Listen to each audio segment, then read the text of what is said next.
আসসালামু আলাইকুম। কেমন আছেন সবাই? আলহামদুলিল্লাহ আমিও ভালো আছি। আজকে আমি চাপা শুটকি ভর্তা করছি।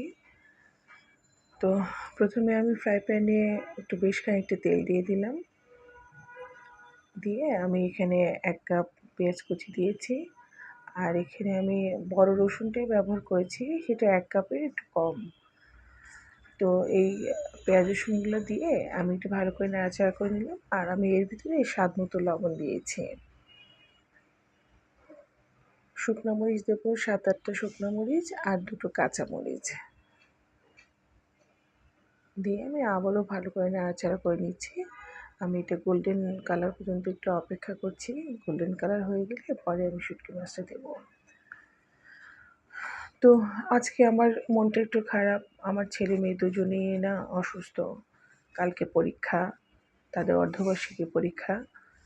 আর ২টো ছেলে মেয়েই অসুস্থ। মেয়ের ১০৫ জ্বর আর ছেলের ১০২ জ্বর, ঠান্ডা, সর্দি, কাশি। সবাই একটু দোয়া করবেন বেশি বেশি করে আমার ছেলে মেয়ের জন্য। তো এই যে আমার পেঁয়াজ রসুনগুলো না গোল্ডেন কালার ভাজা ভাজা হয়ে গিয়েছে। এখন আমি এর ভিতরে মাছগুলো দিয়ে দিলাম। মাছগুলো আমি একটু গরম পানিতে ভিজিয়ে রেখেছিলাম। আর গরম পানিতে ভিজিয়ে আমি একটু ভালো করে ধুয়ে নিয়েছি। তো মাছগুলো একটু বেশ নরম হয়ে গেছে। আমি একটু আলতো হাতে একটু নাড়াচাড়া করছি। তো এই মাছটা একটু ভালো করে আমি একটু মানে নাড়াচাড়া করেই নিলাম। এই যে আমার মানে রেডি হয়ে গেছে। তো এখন আমি এটা শিলপাটায় বেটে নেব। আপনারা চাইলে মিক্সিতেও করতে পারেন। আমি মরিচগুলো আগে ভালো করে বেটে নিলাম। নিয়ে আমি এইগুলোকে একদম মিহি পাটা দিয়ে দেবো।